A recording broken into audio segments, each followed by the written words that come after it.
it has been confirmed that there are 2 cases now in England. This is a statement from Professor Chris Whitty, who's the Chief Medical Officer for England. He said, "We can confirm that 2 patients in England who are members of the same family have tested positive for coronavirus." Don't panic! Don't panic! To ensure compliance with the government's instruction to stay at home, we will immediately close all shops selling non-essential goods, including clothing and electronic stores, and other premises, including libraries, playgrounds and outdoor gyms and places of worship.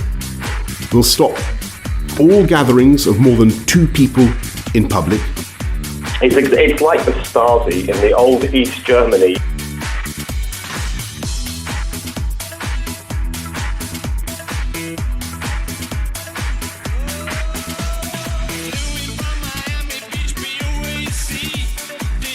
The most effective thing that all of us can do is to stay at home, to limit our exercise to 1 visit a day out of home, and to make sure that when we're shopping, that we do the absolute bare minimum necessary. The police have powers in order to ensure that if necessary they enforce these rules.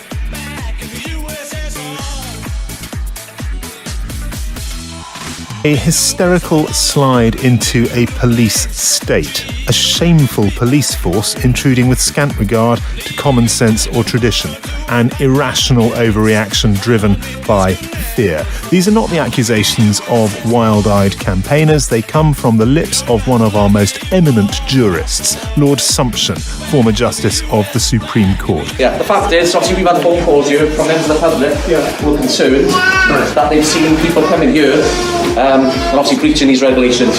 The regulations are obviously at the minute saying that people need to stay at home and obviously prohibiting gatherings indoors for more than 6 people, not in the same household. Okay. So what I'm going to ask you to do is to leave and obviously worship at home or worship in other ways, however you obviously wish to see fit. I'm fed up with being told by authorities what we can and can't do to a degree that we now seem to forget that actually people have the right to live their lives in the way that they think is best. They deal with some of the dangerous, nonsensical anti-vax stuff that we've seen spreading on social media. I'm just speechless about the way that people simply shrug as our liberties are taken away.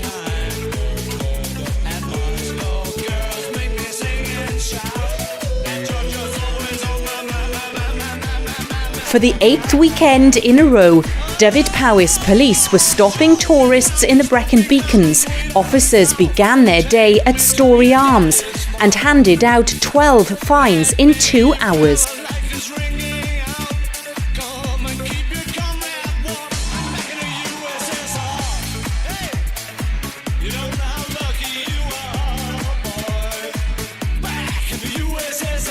If we get into a situation where the police become regarded by ordinary law-abiding citizens as the enemy, then you've, according to Lord Sumption, we're moving into the territory of the police state. Now, if we cross that Rubicon, if we get to the point where, rightly or wrongly, a majority of the population begin to treat the police with suspicion as the enemy, I don't know how you get back from that.